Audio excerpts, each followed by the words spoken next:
Hey, it's Lou backstage at PIQNIQ, sitting here with Atlas Genius. You guys just finished up on the main stage. Opened the main stage today, actually. Correct, we did. Did you guys get to check out any other bands today before you hit the stage? Because we got here just an hour or two before we played, so we heard New Politics, Capital Cities.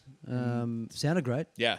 Didn't get to see them though. Yeah, New Politics, they were pretty awesome. So Capital City, same thing. Yeah, we've played with both those bands a few times now, and they're both great. I noticed during your set, Cebu from Capital Cities out front checking you guys out.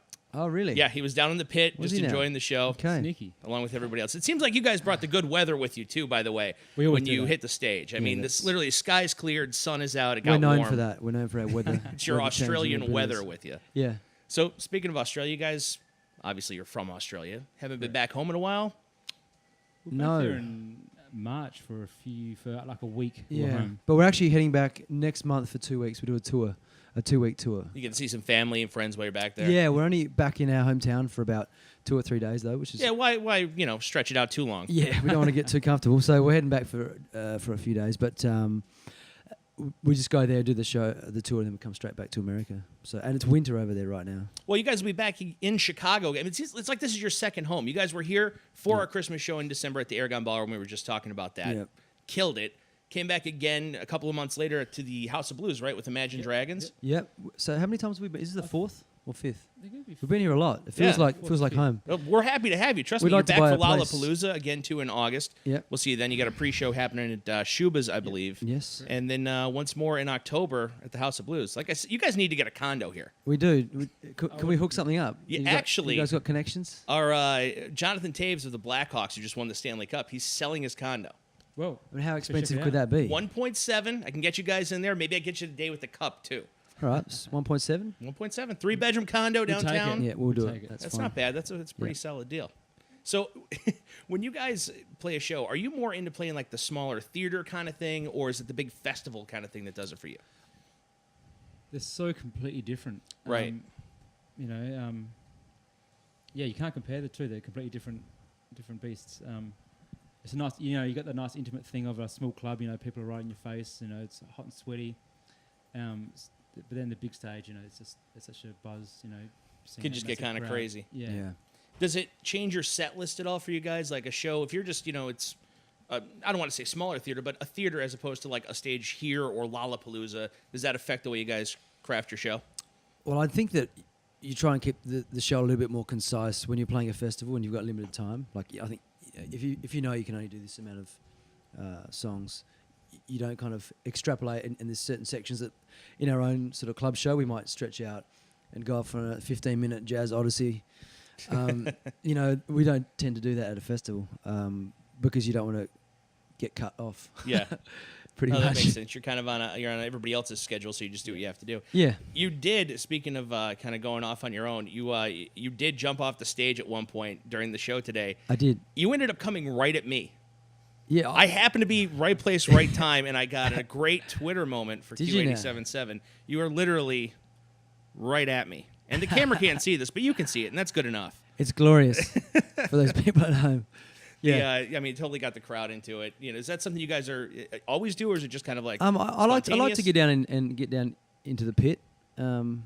If the stage is if you can do it. Sometimes the crowd's right up, so you can't jump You off. also had that odd, awkward moment where you're not allowed back on stage. I did have one moment where I did, like we're talking about, jump off stage, going to the crowd, and then I tried to there was a door to get back onto the stage, but security wouldn't let me through. And this is in front of like 1,000 people, and security wasn't letting me around.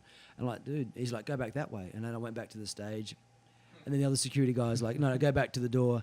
As he's holding his guitar. And this he's got something to do here. And this feels like about an hour. It was probably only about 20 or 30 seconds, but I'm like running around. How do I get back to the stage? And well, what were you guys doing while he's running around? We just kept playing? They just covered me. But we had no idea where he went. He was lost for a while. It was a little kind of like Spinal Tap or something. It was, yeah. Well, you guys, I was checking out your Facebook page actually yesterday, just kind of going through.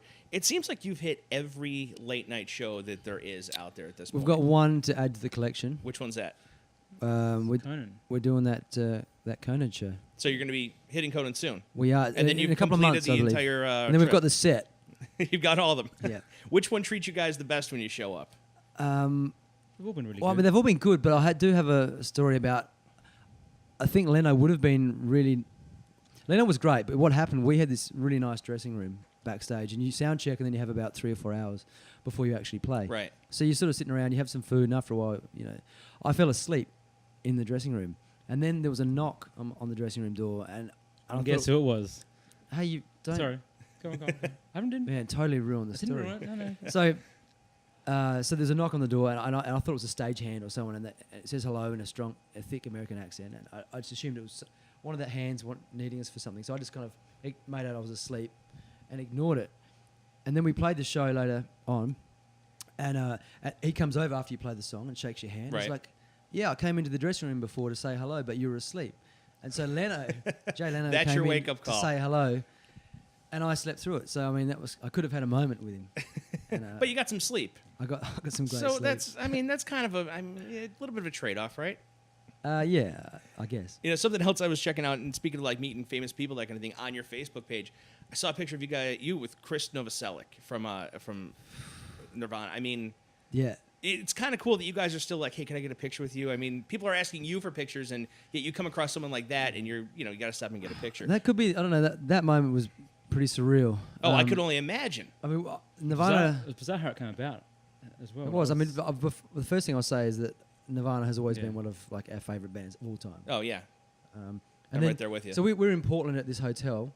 We're going out to get some lunch, and you were just running late. I right? was running late. I was crossing the road. I dropped my phone in a puddle of water. So I was out the front of the hotel with my phone in pieces trying to get the water out. And then this guy rocks up in his old Volkswagen van, hops out, is like 7'10" as he is. Yeah, like he's a big super dude. tall dude. He's 6'7". And I just mate. looked up and it's like, you look familiar.